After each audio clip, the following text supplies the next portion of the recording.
자, 원의 방정식 두 번째 내용입니다. 대부분의 내용은 지난 시간에 다 얘기했고요. 남은 부분만 조금 볼게요. 첫 번째 문제가 뭐냐면 두 원의 위치 관계예요.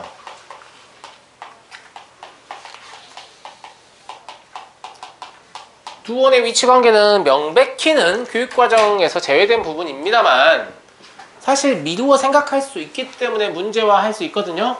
그래서 그냥 제가 정리해 드릴 테니까 좀 내용 파악하고 계세요. 알겠죠? 알겠죠? 네. 자, 상황을 그림과 함께 좀 집어넣어야 되는데 거기 공간이 좀 협소할 수도 있거든요.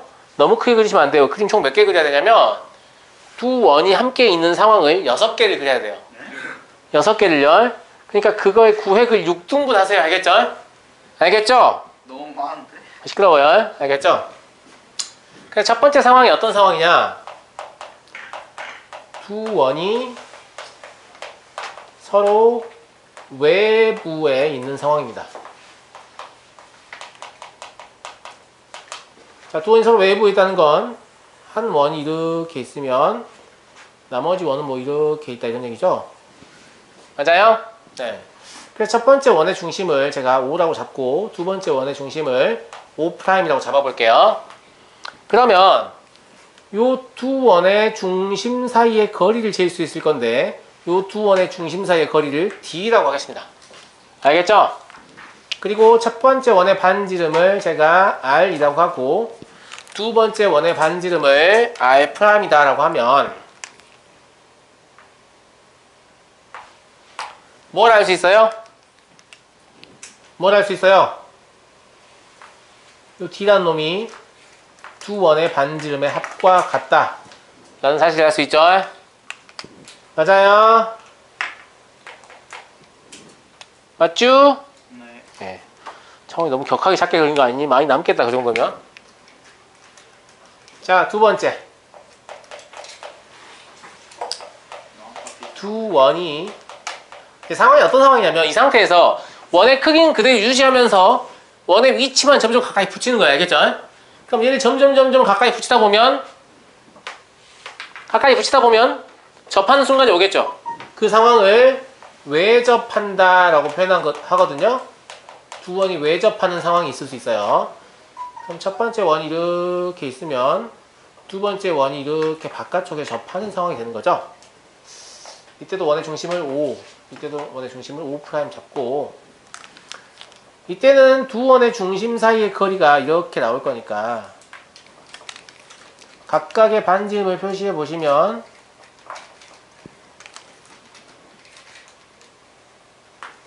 뭘 할 수 있니? 뭘 할 수 있죠? 중심거리가 두 원의 반지름의 합과 같죠. 그죠? 이때는 중심거리가 두 원의 반지름의 합하고 같습니다. 이러면 아, 두 원이 서로 외접하는구나 라고 이해하실 수 있어야 한다고요. 문제에서 이걸 두 원의 위치관계를 그림으로 그려주지 않고요. 이런 식으로 준다는 거죠. 중심거리와 반지름 사이의 관계를 이용해서. 알겠죠? 세 번째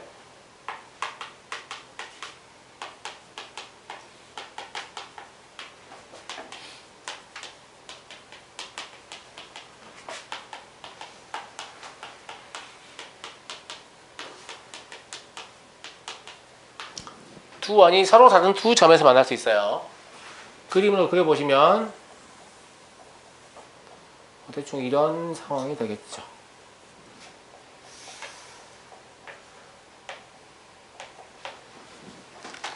그러면 두 원의 중심거리는 이렇게 될 거고요. 반지름을 표시해보면 큰 원의 반지름은 이만큼, 작은 원의 반지름은 이만큼이니까 뭐가 보이시죠? 뭐가 보여요? 반지름의 합보다 중심거리가 작은 거죠. 그죠? 그래서 중심거리가 두 원의 반지름의 합보다 작습니다. 아니? 네 번째, 두 원이 내접하는 경우가 있어요. 내접한다는 표현은 사실 한 원이 다른 원의 내부로 들어가게 되는 순간이거든요. 지금 이제 작은 원이 점점 큰 원을 향해 다가가고 있잖아요. 맞아요? 네. 그러다 보면 어떤 상황이 생길 수 있냐면 이렇게 큰 원이 있고요. 요 큰 원 내부에 이렇게 작은 원이 있을 수 있죠. 그림 좀 잘못 그렸네.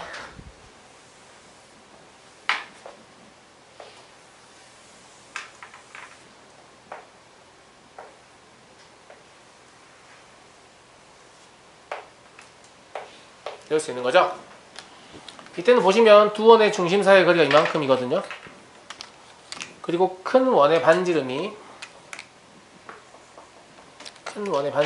이만큼이에요.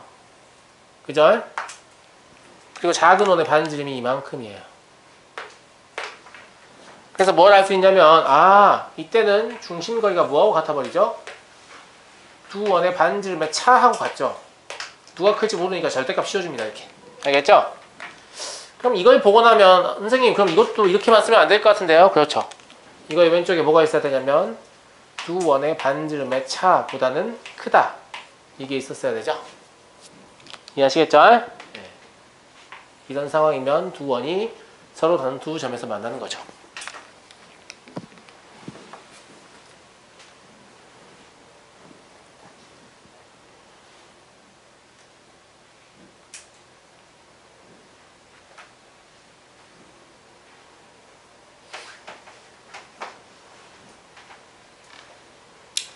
다섯 번째 상황을 보죠.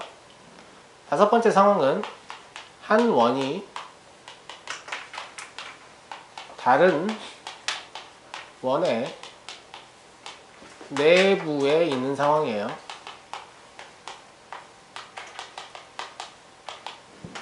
그럼 교점은 사실 형성하지 않겠죠? 네. 그러면 큰 원이 이렇게 있다고 하면 작은 원이 이런 식으로 있는 마음에 안 드네.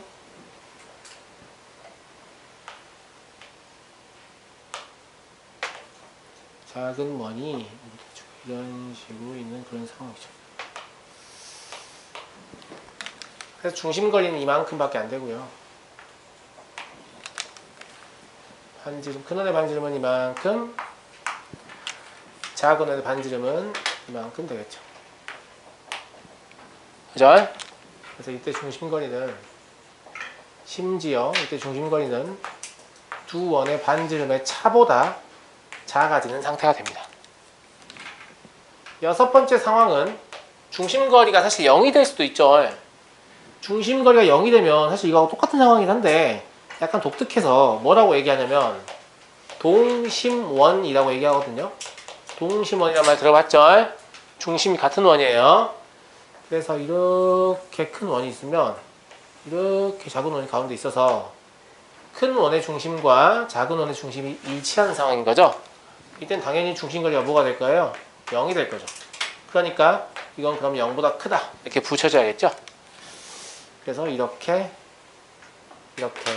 총 6가지의 상황이 존재할 수 있겠습니다.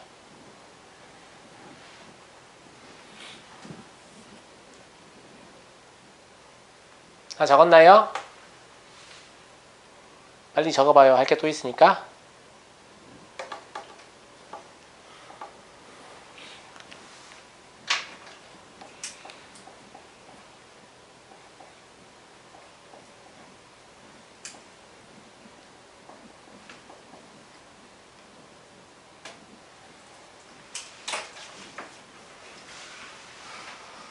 다 적었나요? 이렇게 두 원의 위치 관계를 중심거리와 반지름 사이의 관계로 문제에서 간접 힌트로 줄 수도 있고요. 아니면 다른 방법을 쓸 수도 있거든요. 어떤 방법을 쓸 수 있냐면 여러분들이 중3 피타 활용과 원으로 들어갈 때 원에서 공통 접선의 길이 구해본 적 있죠? 공통 외접선이나 공통 내접선의 길이 구해본 적 있죠? 피타 써서 하는 거 알죠? 네. 알죠? 네. 공통 접선을 좀 그어볼게요. 여기다 공통 접선을 그으면 이렇게 공통 외접선이 몇 개 생기죠? 2개. 2개 생기죠. 그리고 이건 좀 그리 힘든데 이렇게 공통 대립선이 몇 개 생기죠? 2개 생기죠? 그죠? 그럼 총 공통 접선의 개수 몇 개예요? 4개. 그렇죠. 얘는 공통 접선이 4개예요. 그러면 공통 접선이 4개라는 말이 두 원이 서로 외부에 있다는 말하고 똑같은 말입니다. 왜 그러냐면 그 다음 상황을 보시면 공통 외접선 몇 개 생기죠? 이때는? 얘들아 이때는 공통 외접선 몇 개 생기니? 2개. 2개 생기죠. 공통 내접선이 하나밖에 안 생겨요. 그죠? 그래서 이때는 공통 접선이 3개밖에 안 되거든요.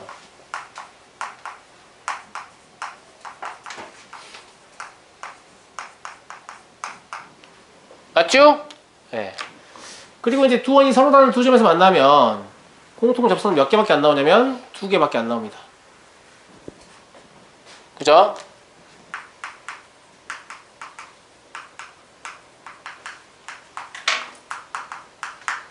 그리고 이때는 공통 접선이 1개밖에 안 나오죠.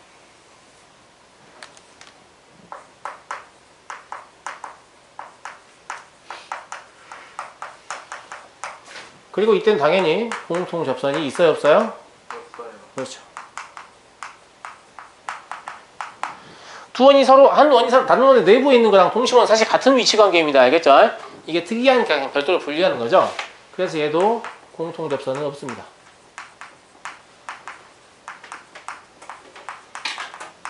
그래서 문제의 간접 힌트로 이렇게 나올 수 있다는 거죠. 야! 공통 접선 3개야! 무슨 뜻입니까? 두 원이 서로 외접한다. 이런 얘기죠. 공통 접선 1개야! 무슨 얘기예요? 두 원이 서로 내접한다. 이런 얘기죠. 알겠죠? 알겠죠? 네. 공통 접선이 2개야! 이러면 두 원이 서로 다른 2개의 교점을 갖는다. 이런 뜻이 되겠고요. 이해되시죠? 이해되시죠? 알고 있으면 유리한 점이 좀 많기 때문에 내용 알고 계세요. 알겠죠? 알겠죠? 네. 특히나 이제 이과 수학을 선택하게 될 학생들이면 기하에서 이제 구를 배우게 되거든요. 그때 구의 위치 관계를 묻는 문제들 이미 많이 있기 때문에 이 내용을 알고 올라가시는 게 맞습니다. 제가 봤을 때는. 알겠죠? 그래서 내용을 알고 계시기 바랍니다. 오늘 그림 좀 괜찮은가요? 그죠? 별론가 보죠? 알겠습니다.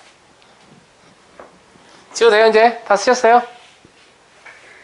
다 썼어요? 네, 지우겠습니다.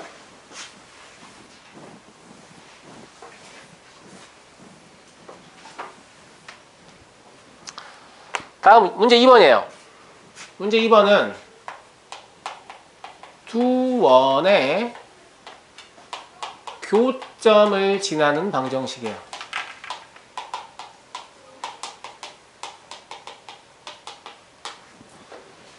무슨 말인고 하니? 무슨 말인고 하니? 원이 하나는 이거죠.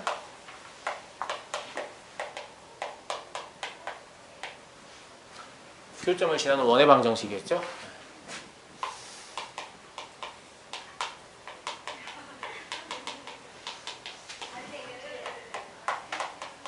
놈과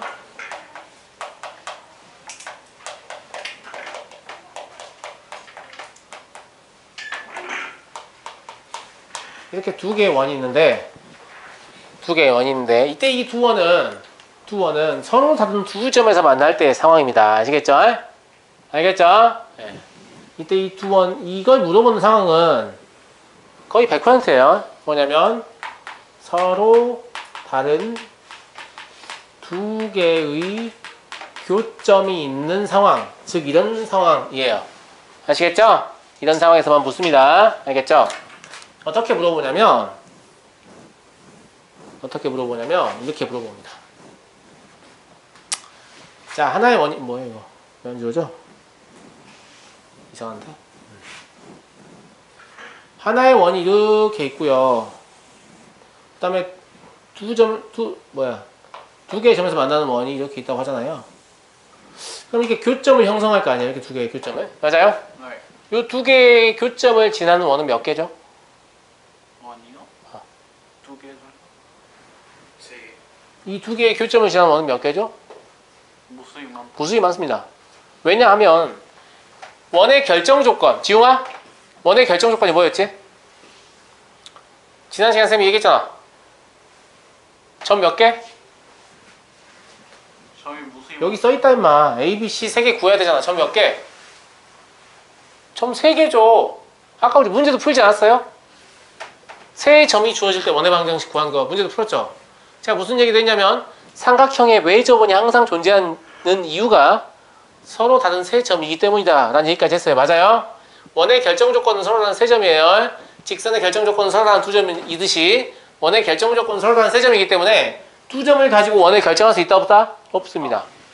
작게는 여기를 지름으로 하는 아주 작은 원부터 시작해서 맞아요? 크게는 여기를 거의 직선에 가깝게 지나가는 아주 커다란 원도 있을 수 있는 거죠. 맞아요, 맞아요. 아, 네. 그러니까 두 원의 교점을 지나는 원은 그냥 무수히 많습니다. 알겠죠? 근데 문제에서 어떻게 주냐면 야, 이 두 개의 교점을 지나고 있잖아. 이거 하나 더 지나. 그러면 이런 원은 하나밖에 없을 거 아니야? 이렇게. 이거 구해봐. 이렇게 문제가 된단 말이야. 얘를 점을 이제 뭐 A, B 이렇게 주면서. 무슨 말인지 알겠죠? 이때 학생들이 흔히 생각하게 되는 풀이는 뭐냐면 이거예요. 저를 잘 봐요. 학생들이 흔히 생각하게 되는 풀이는 뭐냐면 선생님 어차피 교점이라는 것은 요놈과 요놈의 공통인 점이니까 연립방정식에 헤어갔잖아요. 그러니까 얘하고 얘하고 연립해가지고 제가 이 점과 이 점의 좌표를 구하면 되잖아요. 그럼 이 점과 이 점의 좌표를 구해서 이 점까지 이용하면 점 3개 있으니까 원 구할 수 있을 거 아니에요. 그렇게 해서 구할래요. 이런 학생들이 있는데 그렇게 하면 답 나오게 안 나오게요? 안 나와요. 나와요. 나오는데 그걸 끝까지 계산하는 학생은 드물어요. 왜냐면 두 번의 교점이 굉장히 예쁘게 나올 거 아니? 아니요. XY 좌표가 켤레 무리수 형태로 나와요. X 좌표가 막 3분의 2 마이너스 루트 3 Y 좌표는 2분의 1 플러스 루트 3 뭐 이렇게 나온단 말이야. 알겠니? 그럼 그걸 가지고 3원 1차 1방식 푼다고? 불가능하겠죠? 불가능할 것 같죠? 맞아요, 맞아요. 그러니까 그런 풀이는 보통 좋은 선택이 아니에요. 아시겠죠? 아시겠죠? 이런 비슷한 거 우리가 직선의 방정식에서 배웠었는데 이렇게 직선이 하나 있고 이렇게 직선이 하나 있어요.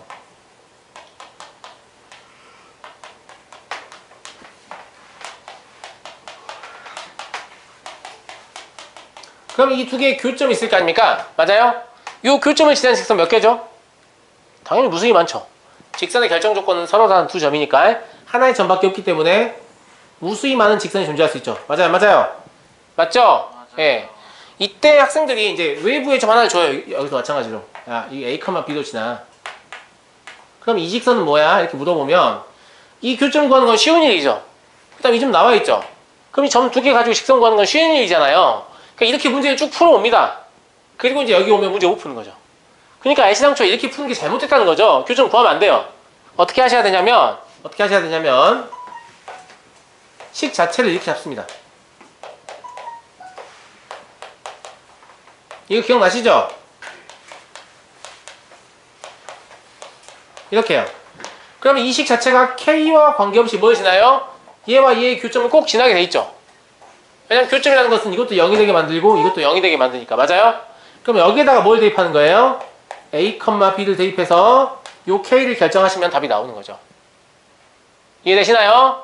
직선에서는 이 방법을 꼭 쓰지 않아도 답을 내기 때문에 학생들이 별로 이걸 알고 싶어 하지 않거든요. 왜냐면 또 새로운 거 하는 거 싫어하니까. 근데 원에서는 이 방법을 안 쓰시면 아예 원을 구할 수 없을 거예요. 시험 끝날 때까지 계산만 하고 있을 거예요. 알겠죠? 그러니까 이걸 좀 외워주시면 좋겠어요. 아시겠어요? 자, 요원 두 개 있잖아요. 그러면 x의 제곱 플러스 y의 제곱 플러스 ax 플러스 by 플러스 c 해서 괄호 닫고요. 여기다 k 붙여가지고 좀 지울게요. 이제 여기는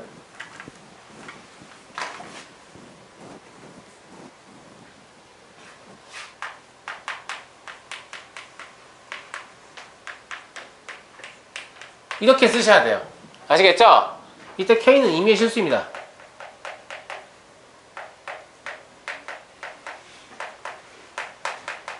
K가 임의의 실수라는 건 무슨 뜻이에요? 이런 원이 하나로 결정되지 않는다는 뜻이죠. 맞아요? 무수히 많이 존재한다는 뜻이고요. 지금 시계 모양 보시면 아시겠지만 두 원의 교점을 대입하게 되면 K와 관계없이 무조건 성립하게 생겼죠 지금. 맞아요? 그래서 얘는 두 원의 교점을 지나는 원의 방정식이 된다는 거죠.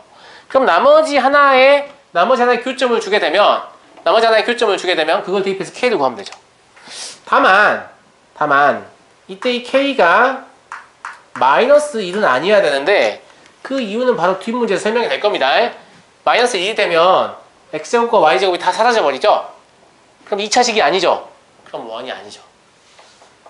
무슨 말인지 알겠죠? 다시 얘기합니다.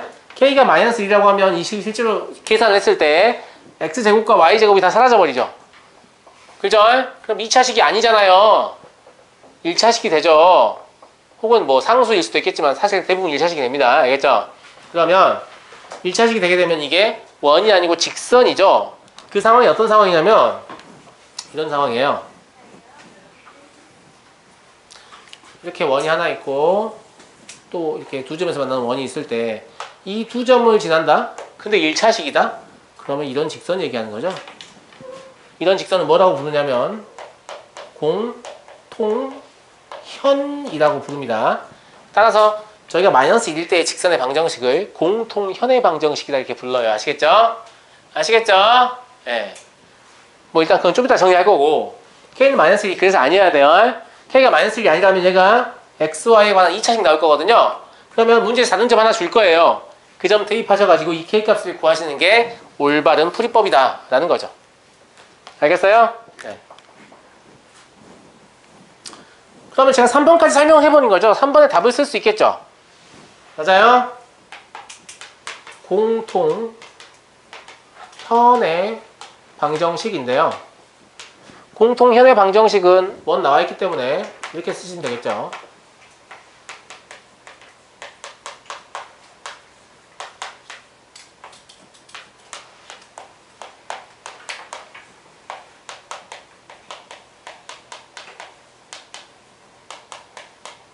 이렇게요. 맞니? 그럼 여기가 마이너스라는 얘기는 무슨 뜻이에요? 저기 K에 마이너스를 대입한 거라는 얘기죠? 그리고 이거 외우기 귀찮으시면 단순히 두 식을 뺀다 이렇게 생각하셔도 돼요. 알겠죠? 이 식 자체가 의미하는 게 뭐냐면 2차항의 개수를 전부 다 1로 만들어 놓은 원의 방정식에서 두 식을 빼면 뭘 할 수 있다? 공통현의 방정식이 바로 나오죠. 알겠죠? 단순히 두 원을 빼면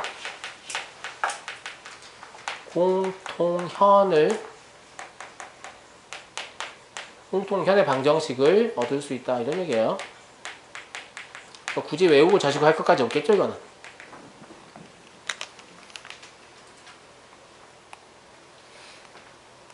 됐나요?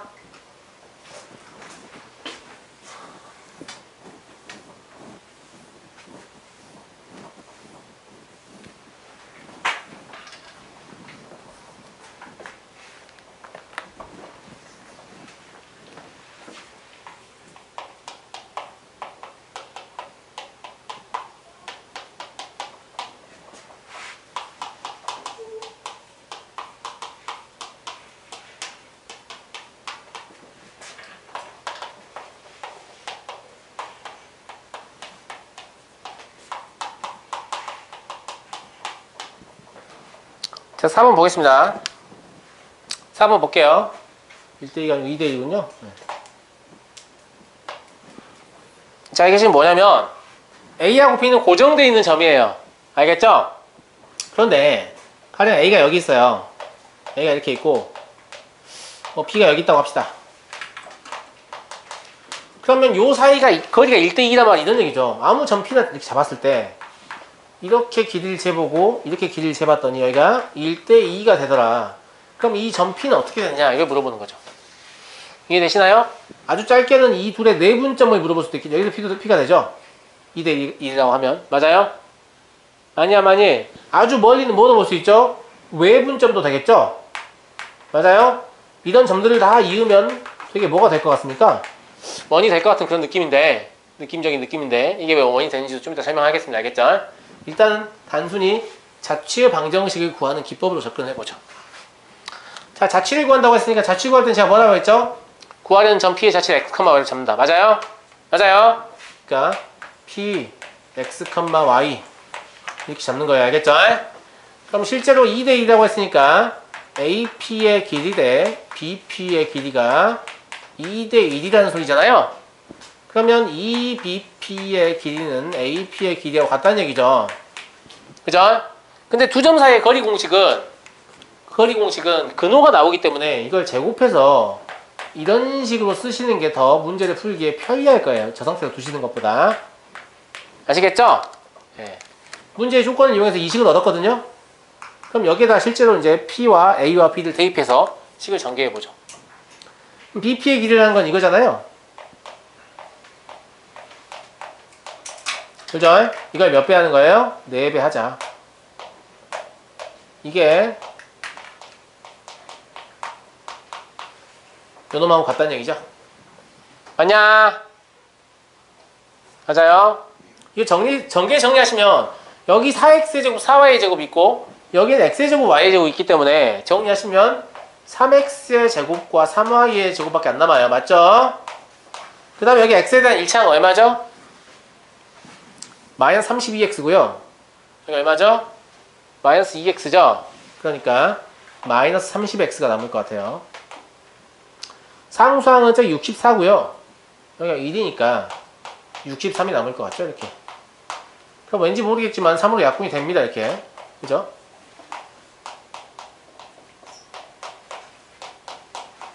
자, 요놈을 사실 이거 자체로 뭐인가 알 수 있어요. 원인가 알 수 있죠? xy 항이 없고 x의 제곱과 y의 제곱의 개수가 같은 xy에 대한 2차식이잖아요. 원이네요. 그죠? 그럼 얘가 x-5의 제곱 플러스 y의 제곱은 2의 제곱이다. 이런 형태로 정말로 점 P의 자취가 뭘로 얻어져요? 원으로 얻어지는 모습을 확인할 수 있죠. 맞나요? 맞아요? 중심 얼마예요? 중심 5,0이에요. 반지름 얼마예요? 반지름이 2인 원이에요. 아시겠죠? 요 사실을 이미 고대 그리스에서 발견했어요.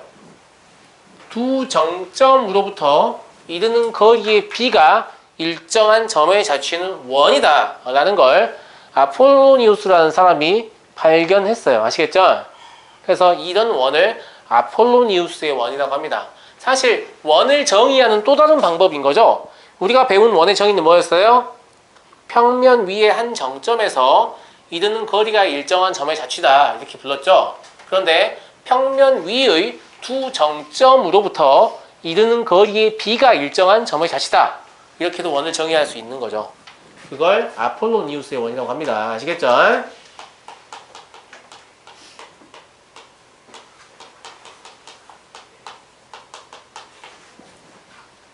아폴로니우스의 원 써볼게요. 알겠죠?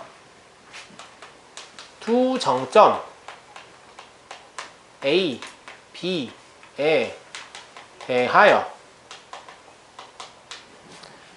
정점이라는 게 고정된 점이라는 얘기예요.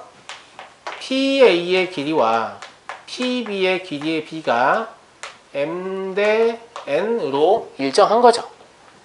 이때 M과 N은 양수이고요. 그 다음에 M과 N 값은 같으면 안 돼요. M과 N 값이 같다는 건 1대1이라는 얘기잖아요. 그러니까 이건 뭐예요? 수직 이등분선의 자취죠. 예. 이걸 지금 원하는 게 아니니까. 인 점 P의 자취는 두 점 A, B를 그냥 3분의 A, B를라고 할게요.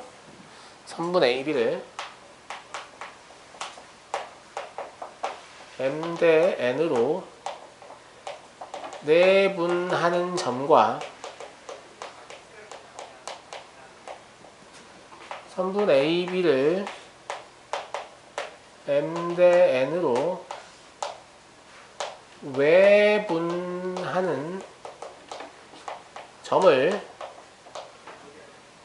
지름의 양 끝으로 하는 원이다.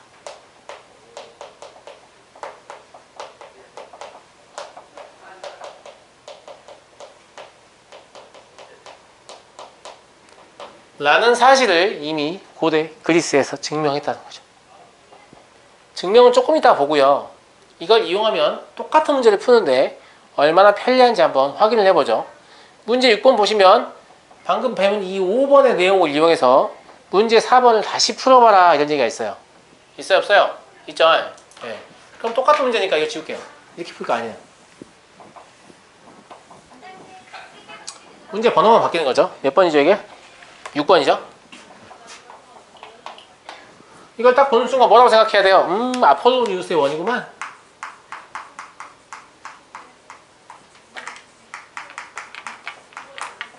물론 여러분들이 알고 있는 아폴로는 이렇게 쭉쭉 빨아먹는 것밖에 없겠지만, 그죠? 네.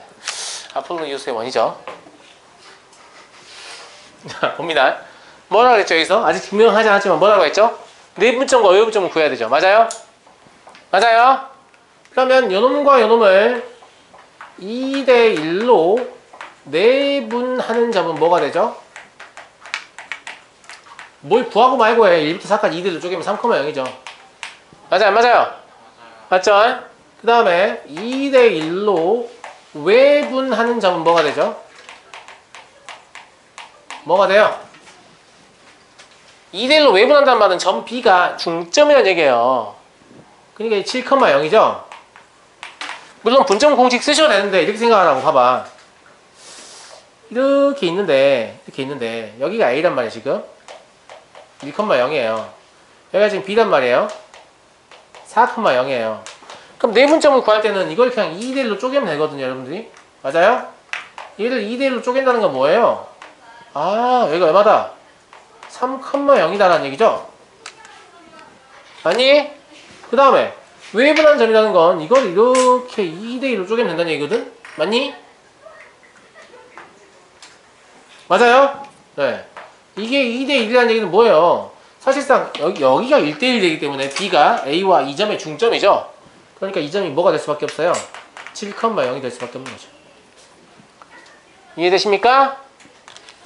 지금 우리가 배운 게 이 점과 이 점이 뭐라고? 지름의 양 끝점이라고 얘기했잖아요. 맞나요? 이 점과 이 점이 지름의 양 끝점이니까 그럼 원 쉽게 구할 수 있죠. 원의 중심은 뭐예요? 쟤와 쟤의 중점이니까 얼마예요? 5,0이죠? 그죠? 반지름은 5,0에서 3,0까지 거리니까 2라는 거 알 수 있죠? 그러니까 원의 방정식이 x-5의 제곱 플러스 y의 제곱은 2의 제곱이 나와버리잖아요. 지금 아까하고 똑같은 답 나오죠?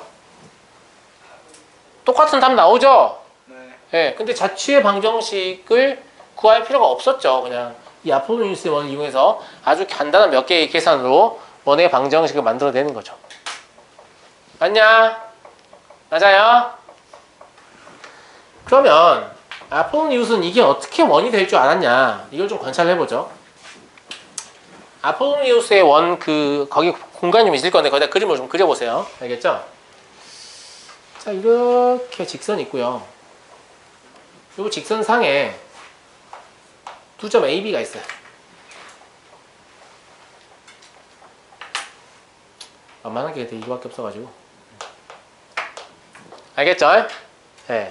그러면 M 대 N을 만족하는 점은 우리 생각에는 이렇게 M 대 N으로 내분하는 점. 맞아요?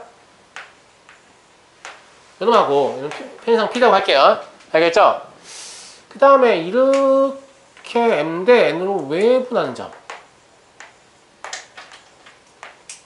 Q하고 요 두 개는 확실히 생각해낼 수 있죠. 이때 PQ는 구하는 자취 위의 점이죠. 맞아요? 그런데 PQ 말고 CD라고 할게요. CD. 미안합니다. 네. 그런데 CD 말고, 즉 이 직선상에 있는 애들 말고 이 바깥쪽에 평면에 있는 애가 이걸 만족한다라고 보면 이렇게 잡아보죠. 이걸 이제 제가 점 P라고 할 텐데, 점 P가 똑같이 이걸 만족한다라는 것은 이렇게 있고 이렇게 이었을 때 이 둘 사이의 길이의 B 역시 무엇이다? M 대 N이다 이거죠. 맞아요? 맞잖아요. 예. 여기서 뭘 할 수 있냐면, 선생님, 여기도 M 대 N이고 여기도 M 대 N이면 이렇게 이었을 때 여기 각이 서로 2등분이라는 얘기 아니에요? 삼각형의 네 각의 2등분선의 정리. 맞아요? 그리고 여기가 M 대 N이고 여기도 m 대 n이면 그럼 선생님 이걸 이렇게 연장해가지고 이렇게 이었을 때 여기가 이렇게 이등분이라는 얘기죠? 삼각형의 외곽의 이등분선의 정리 맞습니까? 여기 대 여기는 여기 대 여기, 여기 대 여기는 여기 대 여기. 중학교 때 배웠을걸요, 중2 때? 여러분 방금 제가 한 게 이거예요. 삼각형 있어요. 요 내각을 이등분을 해 이렇게. 알겠죠? 알겠죠? 그러면 여기 대 여기는 여기 대 여기다 배웠잖아요. 그 다음에 삼각형 이렇게 있어요. 요거의 외곽을 이렇게 이등분을 해요. 그럼 이걸 이렇게 연장했을 때 여기 대 여기는 여기 대 여기다 배웠잖아요. 배운 거예요. 그럼 여기 대 지금 보시면 여기가 M 아니에요 지금. 여기가 아니고 맞죠? 그럼 여기 대 여기는 여기 대 여기다니까. 외곽이 이등분선이죠? 그러니까 여기도 각이 이등분 여기도 각이 이등분이에요. 근데 이 전체가 평각이죠? 그럼 이 절반은 반드시 뭐일 수밖에 없죠? 90도일 수밖에 없죠? 90도라는 것은 지름에 대한 원주각이죠. 즉 CD가 지름이고 이렇게 원을 그려서 P가 2 위에 있다 이런 얘기죠. 맞습니까? 맞아요? 점 P는 CD하고 반드시 90도를 형성해야 되기 때문에 이걸 만족하는 점 P의 자취를 돌려보면 이렇게 CD를 지름의 양 끝으로 하는 원이 될 수밖에 없다는 거죠. 요게 아폴로니우스의 원의 증명이에요. 아시겠죠? 예, 시험에서 묻지는 않습니다만은 그냥 무작정 외우는 것보다 증명 과정 알고 계시면 더 도움이 되겠죠? 그죠? 내용은 여기까지예요.